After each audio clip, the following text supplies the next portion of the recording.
കാസർഗോഡ് താളിപ്പടപ്പ് ഭഗവാൻ സത്യസായി അഭയനികേതന്റെ ആഭിമുഖ്യത്തിൽ വനിതകൾക്ക് സൗജന്യ തയ്യൽ മെഷീൻ വിതരണം നടത്തി. കാസർഗോഡ് മാതാ അമൃതാനന്ദമയി മഠത്തിലെ വേദവേദ്യാമൃത ചൈതന്യ സ്വാമി ഉദ്ഘാടനം ചെയ്തു. ന്യൂ ജനറേഷനുകൾക്കിനി ന്യൂജൻ കോഴ്സുകൾ പഠിക്കാം. ശ്രീശങ്കരാചാര്യയിലൂടെ അഭിരുചിക്കനുസരിച്ച് തിരഞ്ഞെടുക്കുവാൻ നിരവധി കോഴ്സുകൾ, അതിവേഗം ജോലി നേടാൻ Sreesankaracharya. Gulf Bazar building near new bus stand, Kasaragod. Contact 8547508088. Kasaragod Thalippadappu Bhagavan Sathyasai അഭയനികേതന്റെ ആഭിമുഖ്യത്തിൽ സത്യസായി ബാബയുടെ ജന്മശതാബ്ദി ആഘോഷങ്ങളുടെ ഭാഗമായി വനിതകൾക്ക് സൗജന്യ തയ്യൽ മെഷീനുകൾ വിതരണം ചെയ്തു.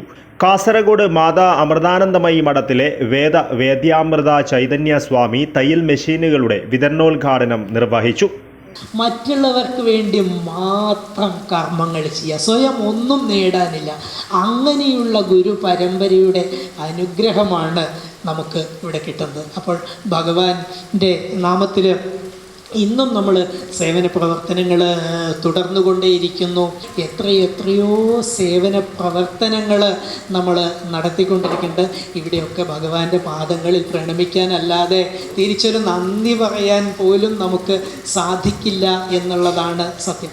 അപ്പോൾ ഇതുപോലെയുള്ള മഹാഗുരുക്കന്മാർ നമുക്ക് തരുന്ന അവസരങ്ങൾ നമ്മൾ പരമാവധി പ്രയോജനപ്പെടുത്തുന്നുണ്ടോ എന്ന് ആത്മാർത്ഥമായിട്ട് നമ്മൾ ചിന്തിക്കണം. കാരണം കേവലം സേവന പ്രവർത്തനങ്ങൾ മാത്രമല്ല, നമ്മുടെ ജീവിതത്തിൽ എങ്ങനെ മുമ്പോട്ട് പോകണം എന്ന് കൃത്യമായിട്ട് ഭഗവാൻ നമുക്ക് പറഞ്ഞു തന്നിട്ടുണ്ട്. അപ്പോൾ അതൊക്കെ വളരെ നന്ദിയോടുകൂടി ഓർക്കുവാനും എന്നും ഭഗവാന്റെ പാദങ്ങളെ സ്മരിച്ചുകൊണ്ട് ജീവിതത്തിൽ അനുഷ്ഠാനങ്ങൾ ചെയ്യുവാനും അങ്ങനെ നിത്യമായ ശാന്തിയിലേക്കും സമാധാനത്തിലേക്കും ഒക്കെ എത്തുവാൻ നമുക്ക് സാധിക്കണം. Sathyasai Abhayaniketan president doctor S B Khandike അധ്യക്ഷത വഹിച്ചു.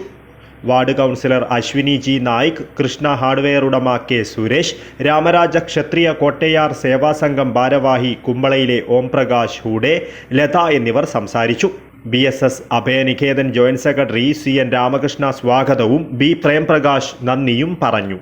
5 വനിതകൾക്കാണ് തയ്യൽ മെഷീനുകൾ നൽകിയത്. താളിപ്പടപ്പ് ഭഗവാൻ സത്യസായി അഭയനികേതൻ ഇത്തരത്തിലുള്ള നിരവധി സേവന പ്രവർത്തനങ്ങളുമായി ജീവകാരുണ്യ രംഗത്ത് സജീവമാണ്. News bureau, Kasaragod.